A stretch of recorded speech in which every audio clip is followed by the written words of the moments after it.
예, 오늘은 제가 지금 논리로 이해하는 성경 시리즈를 쓰고 있는데 그 서론이 되겠습니다. 왜 성경을 논리로 봐야 하는가에 대해서 좀 말씀을 드리도록 하겠습니다. 제가 지난 수요일 날 이사를 했거든요. 이사를 했는데 그날 마침 비가 왔습니다. 비가 왔는데 그래서 이제 비가 오니까 참 그렇잖아요. 이사하기가 힘들잖아요. 근데 이제 그 공인 중개사님께서 부동산 하시는 분께서 저한테 이제 문자를 주셨어요. 뭐 충남 도시가스 연락을 해라 뭐 이렇게 하면서 맨 마지막에 번거로우시겠지만 비 오는데 이사하실 때 두 집 모두 번거로우시겠지만 이삿날 비 오면 우리는 보통 뭐라고 얘기합니까? 이삿날 비 오면 부자 된다 그러죠. 부자 된답니다. 이렇게 이제 뭐 부동산에서 이제 위로를 해주셨는데 이게 지금 이삿날 비 오면 부자 된다 이게 논리적입니까 아닙니까? 자, 제 생각에는요, 이거는요, 이삿날 비 오면 부자 된다. 이거는요, 이삿날 비 오면 속상하잖아요. 속상하기 때문에 이게 기분을 덜 상하게 만들려고 만들어낸 얘기예요. 기분을 덜 상하게 하려고 만들어낸 이야기를. 자, 그러면 사람들은 그럼 도대체 왜 이삿날 비 오면 부자 된다 그러느냐? 이게 합리화하는 설명들이 있습니다. 이게 이제 논리적인지 한번 보십시오. 이 합리화하려는 설명들이 어떤 설명들이 있나 제가 좀 찾아봤더니. 잡귀들이 천둥 번개 소리를 듣고 무서워서 집에 못 들어온답니다. 근데 이게 말이 안 되죠. 왜냐하면 천둥 번개 소리 듣고 무서우면 더 집 안으로 기어 들어올 거 아닙니까? 이게 말이 안 되는 설명이고 또 어떤 사람은 또 이런 설명을 하더라고요. 뭐라고 얘기하냐면 옛날에는 이제 술에 실어서 이사를 했는데 이게 비가 오면 마찰이 줄어서 미끄러워지니까 더 이사를 수월하게 이거는 물리학을 모르는 사람이 한 얘기야. 이게 마찰이 줄어들면 이사하기 더 힘들죠. 그러니까 이 말을 합리화하려고 별별 얘기를 다 지어냈는데 다 이게 논리적으로 말이 안 됩니다. 그러니까 이 미신이 뭡니까? 논리적으로 말이 안 되는 게 미신이에요. 성경은 굉장히 논리적입니다. 성경보다 더 논리적인 책이 없어요. 그러니까 성경은 굉장히 논리적인 반면 미신은 비논리적인 거죠. 오늘 그 얘기를 좀 해보겠습니다. 이 건물 아시죠? 굉장히 유명한 건물입니다. 시스티나 뭐 성당 더 엄밀히 말하면 경당이라고 하는데 천주교에서 이제 교황을 선출하는 곳이에요. 이 대주교들이 모여서 이렇게 회의를 하죠. 막 엄청나게 모여서 이제 교황도 여기서 선출을 하고 중요한 회의들 여기서 하게 되는데 여기는 뭐 어마어마한 그림들이 그려져 있습니다. 제일 유명한 이 미켈란젤로가 여기서 4년 동안 이 천정 이거 그림 그리다가 4년 동안 이거 그리다가 목 디스크 걸린 걸로 유명하죠. 자, 여기 보면은 뭐 여러 가지 유명한 그림들이 있지만 제일 유명한 그림이 아마도 천지창조라고 불리는 그 이름이 될 것입니다. 자, 근데 천지창조 보면 하나님을 사람으로 그렸죠. 하나님을 사람처럼 그렸습니다. 왜 그렇습니까? 우리가 창세기에 보면 하나님께서 자기의 형상대로 하나님의 형상대로 사람을 만드셨다고 하는데 그래서 사실은 근데 하나님은 영적인 존재잖아요. 여기서 말하는 형상이 뭐 눈, 코, 입 이런 형상이 분명히 아닐 텐데 사람들은 그냥 계속 하나님을 이렇게 형상으로 잘못 생각을 한다는 거죠. 시편에도 있긴 합니다. 주의 손가락으로 만드신 주의 손가락이라고 써 있긴 하지만 여기서 말하는 손가락이 이 손가락일까요? 그건 아니죠.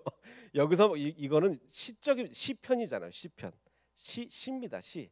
하나님이 만드신 걸 그냥 손가락으로 이렇게 하셨다라고 이제 시적으로 표현한 건데 여기서 말하는 하나님의 형상은 눈, 코, 입 이런 게 될 수가 없죠. 왜냐하면 하나님은 영적인 존재니까.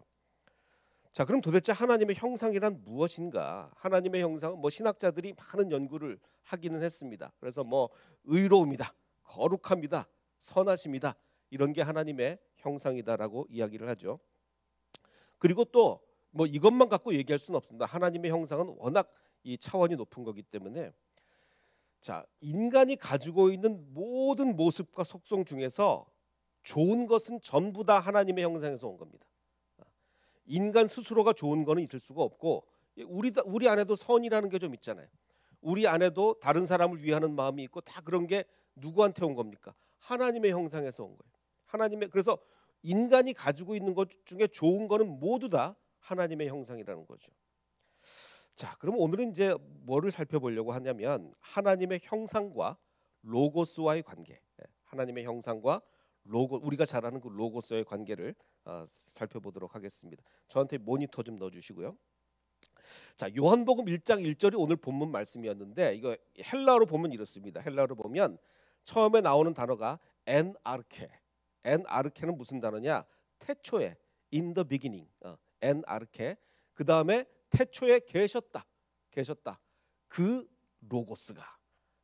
우리나라 말로는 태초에 말씀이 계시니라라고 돼 있지만 태초에 헬라어에는 로고스가 계셨다라고 돼 있어요. 자, 그래서 이제 신학자들이 성경을 번역을 해. 이건 헬라어를 우리가 볼 수는 없으니까 이제 성경을 번역을 해야 되는데 성경 번역자들이 굉장히 고민을 한 거예요. 도대체 이 로고스를 뭐라고 번역을 할 건가? 뭐라고? 그래서 이제 영어 성경을 번역한 사람들은 이 로고스를 도저히 번역할 단어가 없으니까 우리 워드라고 하자. 그래서 태초에 워드가 계셨다. 한글 성경을 번역한 사람들은 이 번역이 너무 어려우니까 이건 말씀이라고 하자. 그래서 태초에 말씀이 계셨다. 또 중국 사람들은 뭐라고 번역을 했느냐? 중국 사람들은 로고스라는 개념이 없으니까 태초에 도가 있었다. 태초유도, 길이 있었다. 길. 그래서 사실 우리 옛날 성경은요 중국어 성경을 번역한 거거든요. 그래서 옛날 우리 한글 성경 최초로 번역된 한글 성경 요한복음을 보면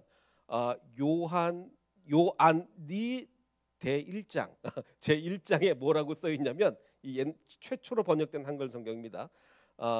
처음에 도가 이스되라고 이렇게 번역이 되어 있습니다. 그러니까 이 로고스를 뭐라고 번역할 수가 없으니까 뭐 워드로도 했다가 말씀으로도 했다가 길로도 했다 이렇게 되는 거죠. 자, 그런데 어쨌든 헬라어는 요한복음은 헬라어로 기록이 되어 있잖아요. 헬라어 로고스라고 기록이 되어 있는 거예요. 자, 그러면 이제 요한이 성령님의 감동을 받아서 요한복음을 이제 쓰고 있습니다. 근데 고민을 했겠죠. 태초에 길이라고 헬라어에도 길이라는 단어도 있고 말씀이라는 헬라에 다 단어가 있어요. 그럼 헬라어로 이걸 길이라고 할까? 말씀이라고 할까? 그러다 아니다. 이건 로고스다. 그래서 그 요한과 성령님이 함께 로고스라는 단어를 선택을 한 거예요. 자, 그런데 이 로고스에는요. 우리 로직, 논리라는 이 단어가 어디서 왔습니까? 로고스에서 왔어요. 로고스에서 로직, 논리라는 단어가 온 거예요. 그러면 이 요한이 이 요한복음을 쓸 때 괜히 로고스라는 단어를 선택한 게 아니죠. 이 예수님이라는 이 어마어마한 분 안에 그 안에 로직이 있는 거예요. 로직이. 논리가 있는 겁니다. 그래서 로고스의 개념 안에 논리가 포함이 된 거죠. 그래서 요한복음 1장 1절을 말씀이라고 번역을 안 하고 그냥 그대로 로고스라고 한다면 태초에 로고스가 계시니라. 이 로고스가 하나님과 함께 계셨으니 이 로고스가 곧 하나님이다. 1장 1절은 뭘 말하고 있죠? 삼위일체. 하나님이 로고스고 또 성령님 다 합쳐서 삼위일체다. 하나님과 로고스가 같은 삼위일체 하나님이다. 이걸 또 바꿔 말하면 뭡니까? 창세기 1장 1절하고 붙여서 얘기하면 뭐가 되죠? 하나님의 형상 안에 로고스가 있는 거예요. 하나님의 형상 안에, 왜냐하면 하나님은 로고스랑 다 같은 분이니까. 그래서 하나님의 형상 안에 로고스가 있고 하나님의 형상 안에 논리적 사고가 포함이 된다는 거죠. 자, 우리는 인간들은 논리적으로 사고를 합니다. 우리가 인간들이 논리적으로 사고하는 이유가 뭐죠? 하나님이 논리적이기 때문에. 하나님의 형상 안에 논리적 사고가 있고 하나님이 논리적이기 때문에 우리 인간도 논리적으로 사고를 하는 거예요. 자, 그래서 그래서 논리는 좋은 겁니까 나쁜 겁니까? 옛날에는요 교회에서 이 성경을 논리적으로 한번 따져봅시다. 그러면 마귀 취급을 받습니다. 성경을 믿어야지 무슨 논리적으로? 아닙니다. 하나님이 논리적이신데 당연히 성경도 논리적으로 해석을 해야죠. 그래서 하나님의 형상 안에 속한 거예요. 논리는 굉장히 좋은 겁니다. 3절을 보면 이렇게 돼 있죠. 요한복음 1장 3절을 보면 만물이 로고스로 말미암아 지은 바 되었다. 만물이 로고스로 말미암아 지은 바. 이건 무슨 얘기입니까? 만물이 논리적 구조를 가지고 창조되었고 논리적 법칙으로 운행이 된다는 얘기예요. 하나님이 이 만물을 창조하실 때 논리적인 구조로 창조하셨고 논리적 법칙으로 운행을 하고 계신 거예요. 자, 여러분 우리 수학이나 과학을 공부할 때 이 학문은 어떤 학문입니까? 논리적 학문이죠. 왜?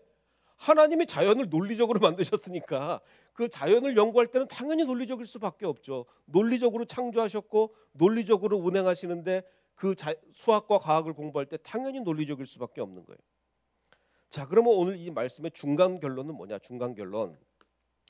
로고스를 통해 창조된 자연을 연구하는 학문이 논리적이어야죠. 당연히 논리적이어야지 하죠. 그러면 여기서 더 나아가서 성경은 예수님은 로고스 그 자체잖아요. 자, 보십시오. 이 자연은 로고스를 통해 창조된 거예요. 예수님은 로고스 그 자체예요.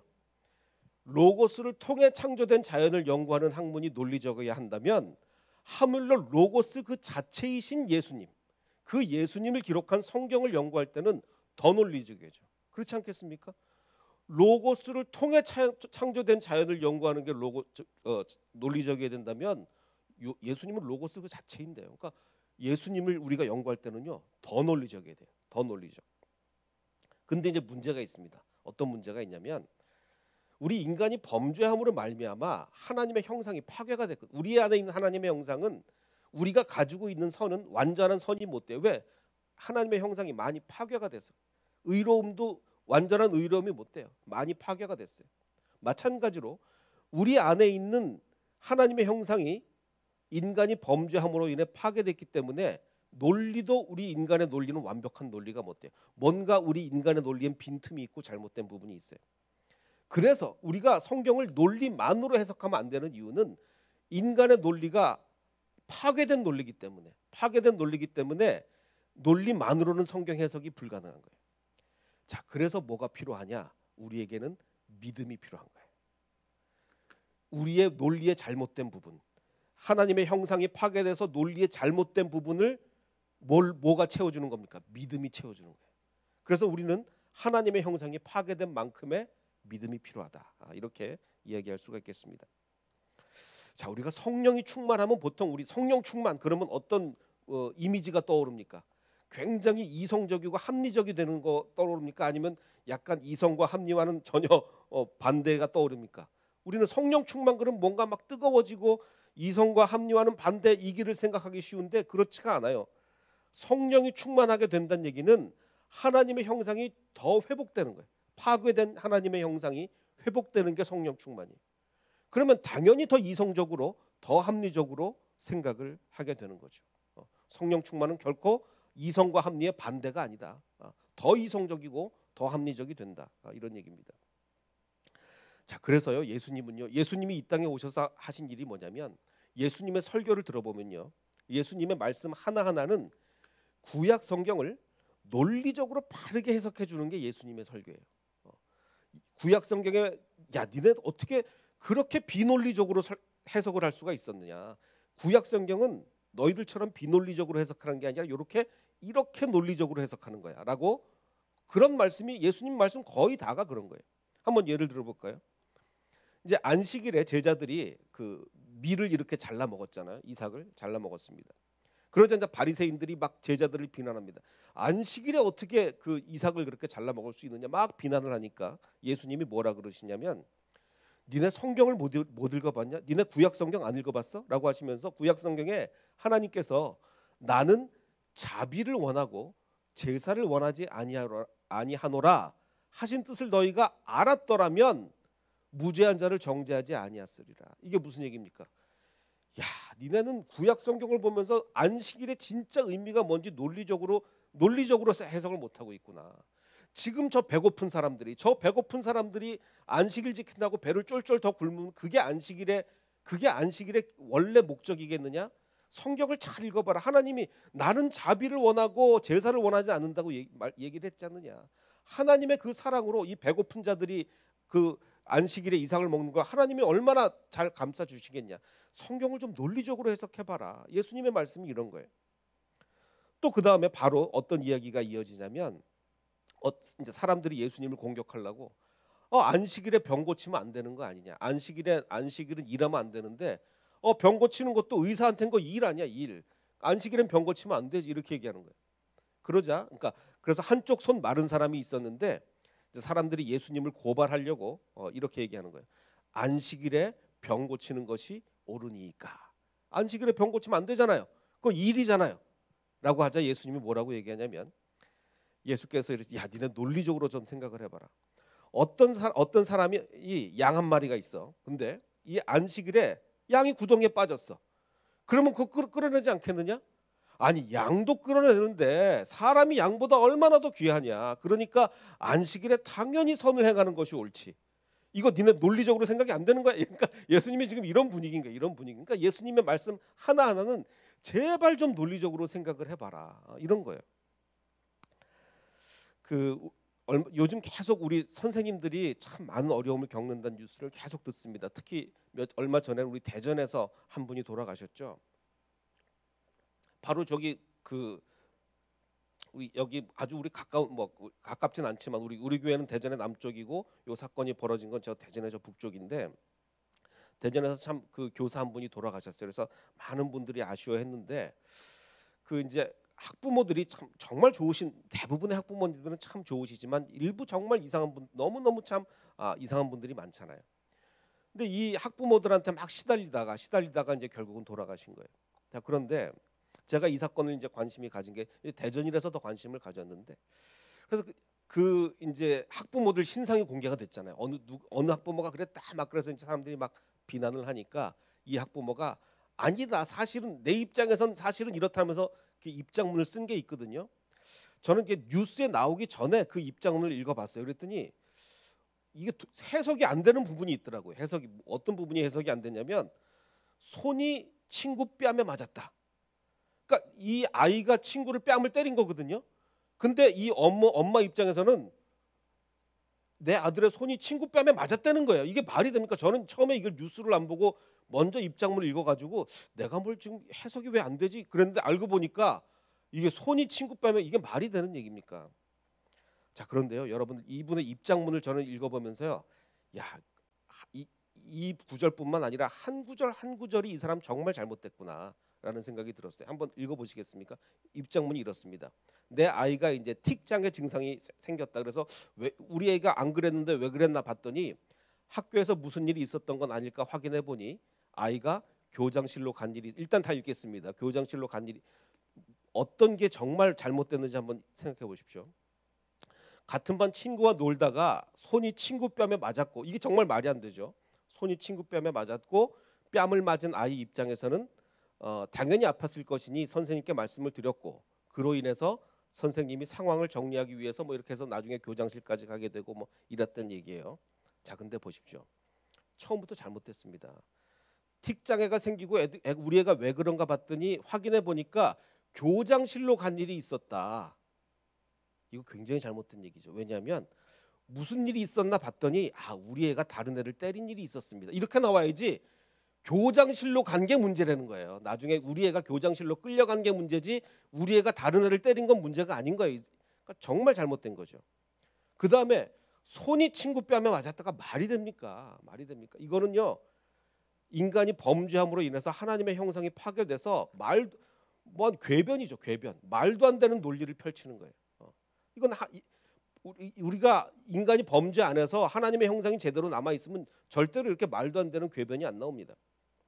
자, 그 다음에 그래서 그 뺨을 맞은 아이 입장에서는 자, 보십시오. 당연히 아팠을 거니까 선생님한테 얘기했다. 이게 말이 되는 표현입니까? 원래는 뭐라고 얘기해야 되죠? 정말 많이 아팠을 거다. 많이 아파서 선생님께 얘기했을. 이렇게 얘기해야지.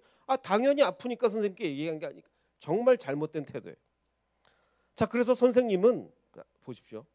상황을 정리하기 위해서 이렇게 아니죠. 폭력 문제를 해결하기 위해서 이렇게 한 거죠. 어떻게 이게 상황 정리입니까 이게? 그러니까 말 한마디 한마디가 벌써 굉장히 잘못된 시각이고 아주 잘못된 논리를 펼치고 있다는 것을 알 수가 있어요. 이 언어 선택한 걸 보면 알 수가 있다는 거죠. 마찬가지로 예수님을 괴롭힌 사람들요. 보십시오. 예수님이 사용한 단어와 사람들이 사용한 단어를 비교해 볼까요? 그 안식일 병 고치는 문제에서 사람들은 뭐라고 예수님께 공격을 하냐면 안식일에 병 고치는 것이 옳습니까? 이거 걸려들었다. 이거 고치면 고쳐도 된다 그러면 안식일 어기는 거고 안 된다 그러면 사랑이 없다고 뭐 공격해야지. 그러고 있는데 예수님은 뭐라고 말씀을 하시냐면 안식일에 선을 행하는 것이 옳으니라. 사용하는 단어가 다르죠. 사용하는 단어가 달라요. 그러니까 우리가 어떤 관점에서 바라보냐에 따라서 우리의 사용하는 단어와 이런 표현이 굉장히 달라지는 거예요. 자, 지금 하나님의 형상, 그 하나님의 형상 안에 논리가 있다. 이걸 지금 얘기하고 있는데 골로새서도 마찬가지로 얘기하고 있습니다. 거짓말을 하지 말라 그래요. 거짓말. 그럼 왜 우리에게 거짓말을 하지 말라 그러느냐? 왜 우리는 거짓말을 하면 안 되냐? 이미 우리는 옛사람을 버린 거예요. 옛사람과 그 행위를 우리는 벗어버렸고 새 사람을 입었기 때문에 우리는 거짓말을 하면 안 된다. 오케이. 그러면 새 사람을 입으면 어떻게 되는가? 이는 자기를 창조하신 이의 형상을 따라 지식에까지 새롭게 하심을 입은 자다. 자, 보십시오. 거짓말이라는 건 어떤 말이죠? 거짓말은요, 논리의 빈 구석이 반드시 있습니다. 거짓말은 논리적이죠. 그러니까 겉으로 보길 때는 되게 번지르르 논리적이어 보여도 진짜로 파짚고 들어가 보면 분명히 논리적으로 잘못된 데가 있는 게 거짓말이에요. 겉보기엔 논리적이어도. 자, 그러면 하나님의 형상, 지금 하나님의 형상을 따라 지식에까지 새롭게 받는다. 우리가 형상에 따라 지식에까지 새롭게 받으면, 즉 하나님의 형상이 회복되면 우리는 더 논리적으로 사고하게 되죠. 논리가 하나님 형상 안에 있으니까. 그러면 우리는 거짓말을 하지 않게 되죠. 바로 이것을 골로새서가 얘기하고 있는 거예요. 그러니까 하나님의 형상은 바로 우리가 더 논리적이고 더 합리적으로 사고하게 되는 거예요.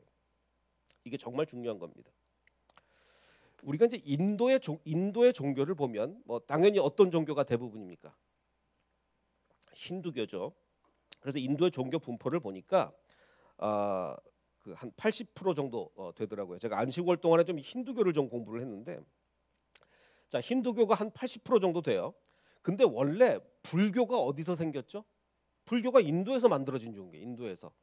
오히려 힌두교는 이렇게 좀 들어온 종교라고, 다른 데서 들어온 종교를 발전시킨 게 힌두교인데, 인도교는 아예 인도에서 불교는 아예 인도에서 시작이 됐어요. 근데 0.7%밖에 안 돼요. 지금 인도에서 시작된 불교가 0.7%밖에 안 된다고요. 근데 이제 이게 명수로 따지면 몇 명이냐? 0.7%인데 1000만 명이에요. 인도가 워낙 인구가 많다 보니까 0.7%인데 우리나라 기독교인보다 많아요. 자, 그런데 도대체 그러면, 자, 근데 저는 이제 힌두교를 좀 공부하면서 좀 인도 사람들이 너무 안 됐어요. 왜냐하면 뭐 남의 이게 저희 설교 시간에 다른 종교를 좀 비난하긴 좀 그렇지만 너무 좀 사람을 괴롭히는 종교인 거예요. 왜냐하면 이게 그 사람을 계급화하잖아요. 카스트 제도로 계급화하기 때문에 이 계급화된 사회를 정당화시키는 게 힌두교거든요. 그래서 정말 다른 사람들을 너무너무 힘들게 만드는 종교다. 근데 사실 불교는 달라요. 뭐 우리 안에 있는 진리가 불교에는 없지만 어쨌든 힌두교보다는 훨씬 낫다고. 왜냐하면 불교는 모든 인간이 평등하다고 강조하는, 그때 당시로 보면 개혁적인 종교예요. 그러니까 이 인도 사회가 막 이 계급으로 너무 힘들어할 때,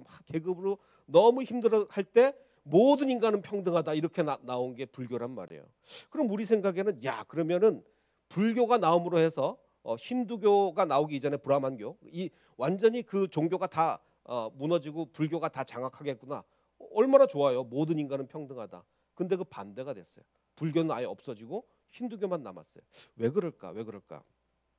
왜 인도 사람들은 불교를 믿지 않을까? 뭐 이제 외형적으로 볼 때는 이슬람교 사람들이 쳐들어오면서 불교를 굉장히 박해를 했습니다. 왜냐하면 이슬람교 사람들이 인도를 막 쳐들어오면서 보니까 불교는 막 불상들이 막 있잖아요. 그래서 야, 이거 우상이다라고 하면서 이슬람교 사람들은 우상을 굉장히 철저히 배격을 하니까 우상만 파괴한 게 아니라 승려까지 굉장히 많이 죽였어요. 학살까지 했습니다. 특히 이제 1203년을 인도 불교 말살의 종말의 해라고 얘기를 하는데, 한 사원을 파괴하면서 승려 2000명을 죽였을 정도니까 얼마나 끔찍하게 불교를 박해를 했습니까? 그러니까 그 인도 불교가 굉장히 핍박을 많이 받은 거예요. 자, 그래서 이제 불교가 없어졌냐? 아니요, 그 이유만이 아니에요. 왜냐하면 사실 힌두교도 이슬람교들이 쳐들어오면서 힌두교도 막 여러 가지 막 우상들이 많잖아요. 힌두교도 많이 박해를 했거든요. 근데 왜 불교가 사라지고 힌두교가 남았느냐? 그 이유가 있습니다. 여러 이유 중에 아주 중요한 게 뭐냐면, 불교가요 너무 어려워졌어요. 너무 형이상학적인 거, 너무 고차원적인 걸 막 강조하다 보니까 일반 대중들 입장에서는요 불교가 너무 어려웠던 거예요. 그래서 대중들의 외면을 받기 시작합니다.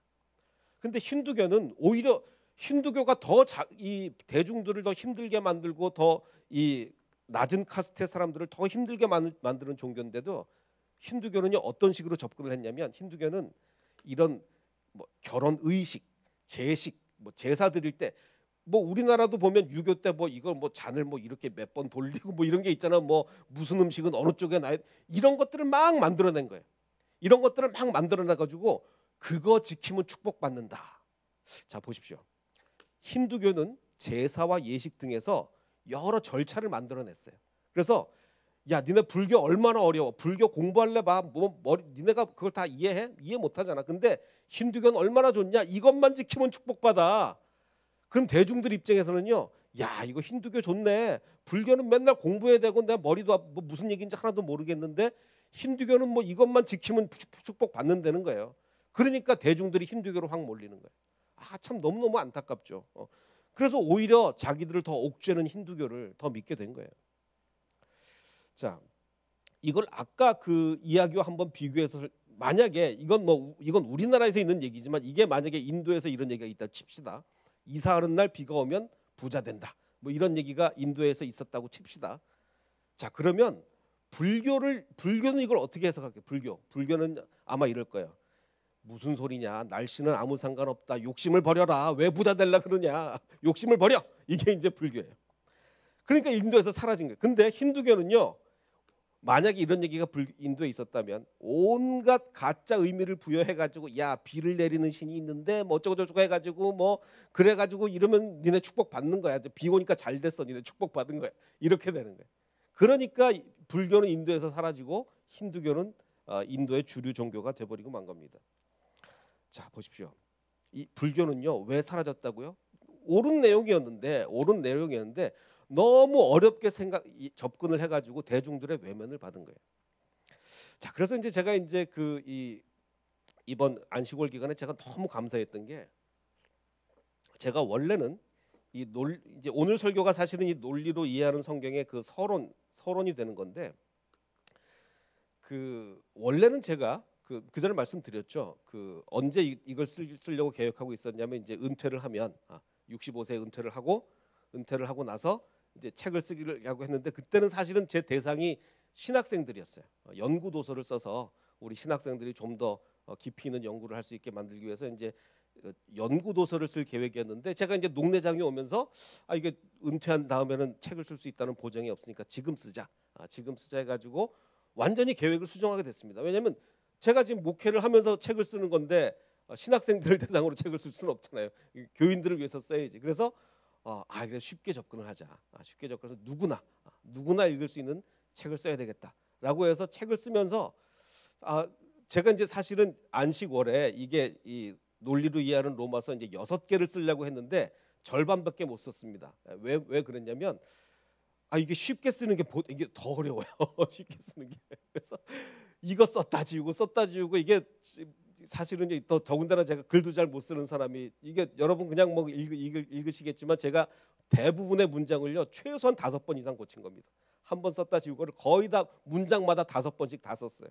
그러니까 이게 진도가 잘 안 나가는 거예요. 근데 제가 정말 참 감사를 누린 게 이게 하나님 이게 정말 쉽게 쓰는 게 중요한데 제가 만약에 이게 농내장이 없었으면 이거 은퇴하고서 진짜 그냥 뭐 연구도서 썼을 텐데 이게 제가 지금 쓰게 돼서 이렇게 참 누구나 읽을 수 있는 책을 쓰게 됐습니다. 하나님 이 농내장 온 게요 너무 감사한 거예요. 너무 감사해요. 제가 또 여러분께 하나 드리고 싶은 말씀은 오늘 우리 부른 찬양이 하나님 말씀에 운명을 거는 자잖아요. 운명을 거는 자. 제가 또 너무 감사한 게 여러분들이 많이 이게 막 격려해주고 위로를 막 해주시더라고요. 목사님 뭐 농내장 걸렸는데 책 쓰셔서 어떻게 위로해 주실 필요가 없습니다. 왜냐하면요 너무 감사한 거예요. 저는 제 눈을 하나님께 바쳤습니다. 하나님 제가 이게 지금 나중에 뭐 눈을 볼 수 있건 못 있건 그건 나중 얘기고 지금 제가 이 눈을 바쳐서 이게 책을 쓰겠습니다라고 하니까요 너무 행복한 거예요. 정말 귀중한 걸 하나님께 바쳐보세요. 그거보다 더 행복한 게 없습니다. 저는요 지금 태어나서 최고로 행복해요. 지금보다 더 행복한 적이 없어요. 그러니까 눈을 하나님께 바치니까 너무 행복한 거예요. 너무. 그러니까 저한테 위로하지 마시라고요. 저는 지금 너무 좋다고요. 좋아요. 그러니까 여러분 이게 하나님 말씀에 운명을 걸고 하나님 말씀에 생명을 걸고 하나님 말씀에 순종하며 주 따라가는 그 기쁨을 정말 누리기를 원합니다. 그래서 정말 우리가 성경을 볼 때 하나님 내가 이 성경을 정말 잘 이해해야 되겠습니다. 잘 해석해야 되겠습니다. 그 마음을 가지시고 성경을 함께 보며 하나님 말씀에 순종하며 주 따라가는 저와 여러분이 되시기를 주님의 이름으로 축원합니다.